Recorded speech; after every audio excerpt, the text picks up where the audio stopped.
All right, good week for you. Starting on Monday on Chronicle Live, we'll be joined by San Jose State star turned Niner Joe Nedney. He's all healed up after missing the last couple of weeks of the year. And his boss will be in on Tuesday, Jed York, the owner of the 49ers. And on Friday, this will be a lively one. The Charlotte Bobcats are in town to take on the Warriors. And the Charlotte's playing pretty well, 21-19. Right now, the fifth best record in the Eastern Conference since they made the trade to get Steven Jackson. They have gotten better. And we get better whenever we turn to the back page here late in the week, usually on Thursday, but we were at Haas Pavilion yesterday, so we brought Steve Moskowitz in on a Friday, a happy hour edition of the Steve Moskowitz segment here on Chronicle Live. We were just talking to Mike Pressler, the Duke Lacrosse coach, and boy, that story 3 years ago was one of the legal stories, not just in the sports world, but the entire world. How did that ultimately come down, Steve, and why did that become such a huge story on that campus and in that community? Because this is the rare instance of a horrible prosecutor that concealed evidence, made things up, and essentially for political reasons went to sacrifice the lives of some innocent young men. It wound up, the prosecutor lost his license, right, went to prison. The students sued, but again, and there was a very rare finding of innocence. Normally it's not guilty. The state actually said, no, these guys are innocent. It's a specific finding of innocence. It was a big deal, but it was a horrible, horrible thing to do, and that's very rare for a prosecutor. Yeah, that was a huge story, and it's unfortunate what happened to them.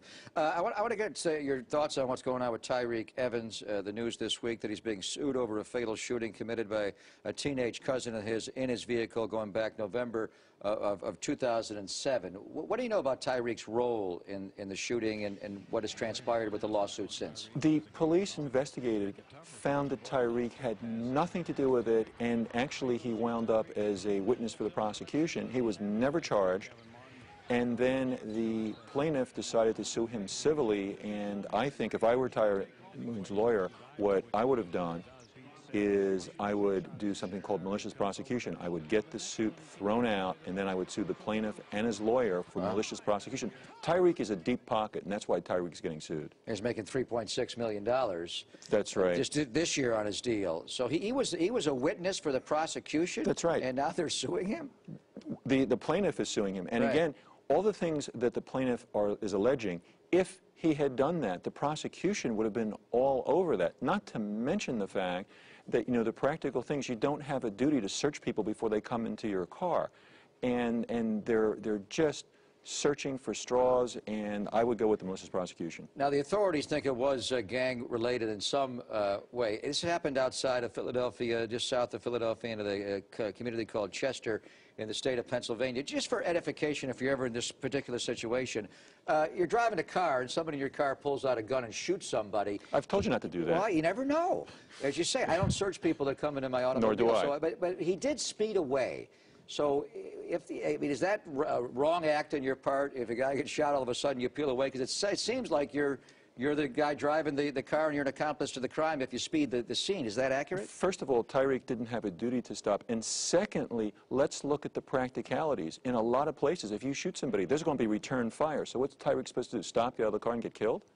He did the proper thing. He left the scene to save his life and the life of his cousin as well, and maybe some other lives too. He says his agent and his attorney will handle this. Sure. He will not get involved. So will this get in the way of him playing basketball at all for the next several weeks? Hopefully not. I mean, again, he could be called for a deposition or some other type of hearing, but for the most part, his attorney and agent should be able to handle it just fine. So basically, you think this is just a frivolous lawsuit that are trying to extort him because he makes a lot of money? Yes, I do, and I also hope that Tyreek's attorney turns around and sues the other side for malicious prosecution. I just don't see Tyreek doing any of the things. And again, the prosecution does a thorough investigation. They didn't find any of the things that the plaintiff's alleging. Have you heard of this story, this kind of lawsuit?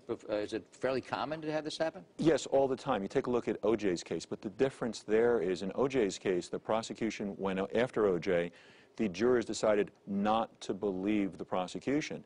O.J. lost the civil case, but there was all the same elements. That's the big deal. You don't have the elements here in the criminal case for Tyreek. Normally when something happens, there's elements both in the criminal case and the civil case. Here you didn't have the criminal case. That's why the civil case is so problematic for the plaintiff. And you think there's a chance that Tyreek's camp may actually countersue in this situation? I hope so. I would sue him for malicious prosecution. You don't get the free shot. You sue somebody improperly, you should get sued. Let's assume that they have any money that you could actually recoup if you win the lawsuit. I bet the lawyer does. Good point. Got to go after the lawyer, right? This guy's good on Thursday, even better on Friday. Thanks. We'll see you next week on Chronicle Live. We'll see you Monday with Joe Nedney, Tuesday with Jed York, and next Friday with Stephen Jackson. Have a great weekend. We'll see you Monday on Chronicle Live.